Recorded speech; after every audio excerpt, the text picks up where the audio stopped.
Welcome back. Today we're talking about a massive shift in how nations survive. We usually think of national security as tanks, borders, and borrowed shields. But what happens when the battlefield moves to your brain, or rather the artificial brain? Today we explore the sovereign shift. We'll look at how a physical war in the Middle East is pushing India to not just build its own weapons, but to build its own mind. Let's dive in. Let's start with a reality check. The recent US and Israeli offensive against Iran wasn't just a quick strike to destroy weapons. As the June 2025 bombings showed, this is a campaign for regime change, designed to permanently eliminate an ideology. But changing regimes through mere air bombings is an illusion that usually falls flat. And for the rest of the world, this faraway fire threatens to burn very close to home. You might ask, why does a distant desert war matter to India?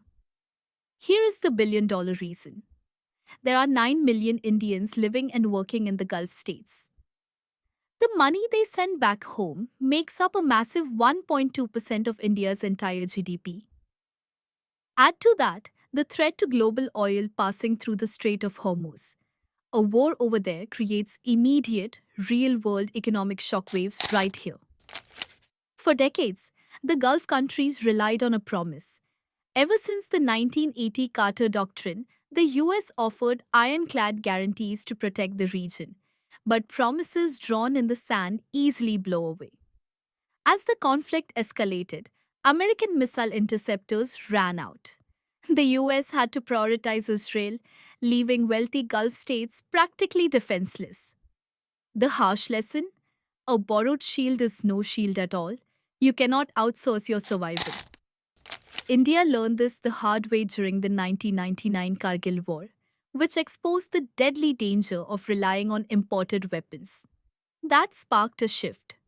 Today, through self reliance or Atmanirbharta, the picture is totally different.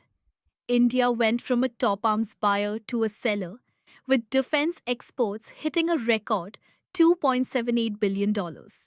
When you arm the nation yourself, you own the outcome. But physical weapons are just step one. Now, we enter a brand new battlefield. The war of physical borders has met the war of bytes. Today, sovereignty isn't just about guarding land, sea, or sky.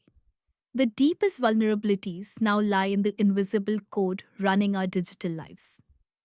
If another country controls the artificial intelligence that processes your data, they control your reality. It's no longer just about who builds the strongest submarine, but who builds the smartest software. Let me give you a chilling real world example. When a US submarine sank the Iranian frigate Iris Denner, leaving 87 sailors dead, a Western AI system was asked if the lack of rescue violated international law. The AI's instant reply? It was not illegal. It completely ignored the Global South's view of maritime rescue laws. The AI dismissed 87 lives because its code was written from a purely Western perspective. This happens because the default setting dictates our destiny.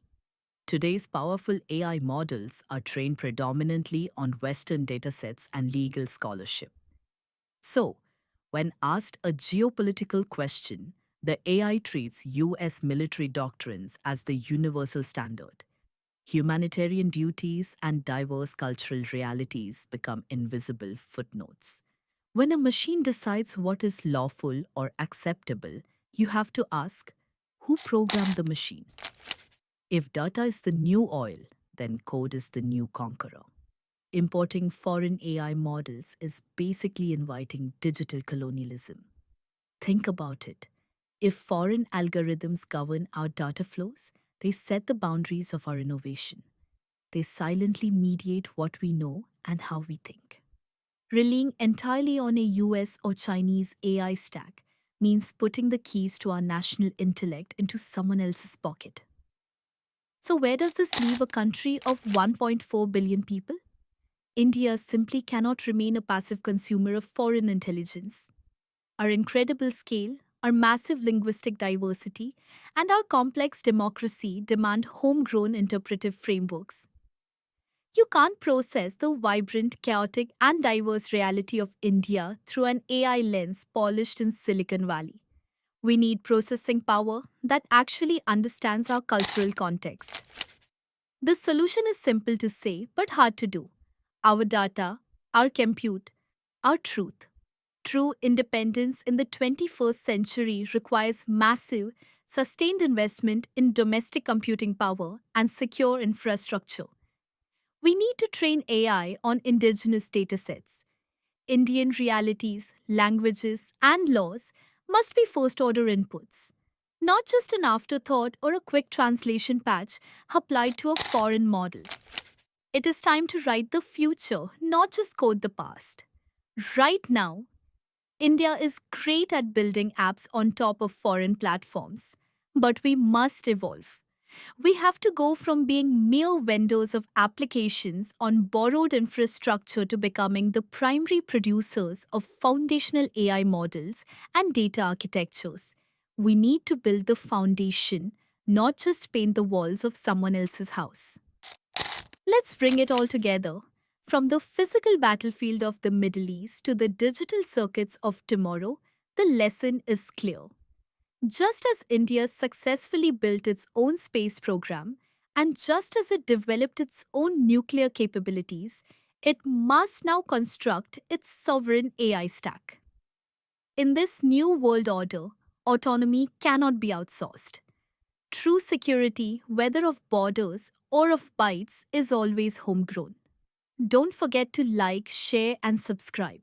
Thanks for watching.